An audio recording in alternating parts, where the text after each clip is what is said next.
do we produce the energy we still want? How do we create new forms of mobility, such as electric vehicles? But how do we do all of that in a way that protects the planet and leaves something for our children, the world in a better place for them? There's a lot of changes happening right now, actually. I've been in the industry 25 years, but this is probably a time of one of the most rapid change that I've seen. So the change is happening by new technologies, essentially. So what you're seeing is batteries, electric vehicles, photovoltaic, home storage. All of those are technological changes, and they are being adopted at a very fast pace.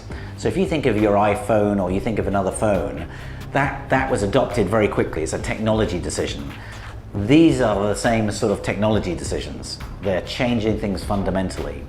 And that is going to change the grid, because you'll have all these new devices that can play a role in help balancing the grid. They're not being decided by a central controller who's controlled the grid from the top for the last 30 years. Somebody going out to buy a Tesla or a storage on a battery or a solar panels plus a battery isn't ringing up the grid operator and say, do you mind if I buy this? They're buying it because it makes sense to them. The energy market is a very regulated market. It's a absolutely incredibly important market. People can't have the lights going off. And therefore we believe it's about a transition. It's about taking the old world and moving to a new world. It's not about revolution.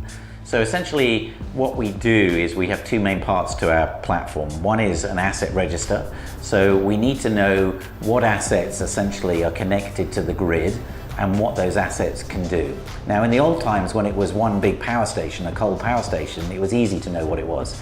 But now you've got a renewable plant, maybe a wind or a solar plant that produces energy not all the time when the wind's blowing or the sun's shining, then it's got a different characteristic.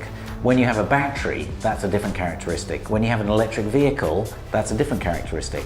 So suddenly you need to know what assets you've got and where they're located on the grid, who owns them and who controls them. And so essentially what we do is we help map that out. And then the second part of that is that we attribute a smart contract to each one of those devices so that the owner or the controller of that device can then set a price at which it can bid that asset into flexibility. People are going out buying batteries, people are going out investing in wind farms and solar farms, they're going to go out and buy electric vehicles. And therefore these changes are happening to the grid whether they like it or not. And what they need is a methodology and a marketplace to ensure that we get the lowest possible cost for consumers. So I think what is exciting about Electron is that we are bringing change to an energy industry. We bring a huge amount of passion, and if we get this right, which we will, then essentially we're going to end up with lower costs for consumers, we're going to end up with less carbon on the system for the grid, and we're going to end up with a more reliable system. And all of that will have a big impact across the globe.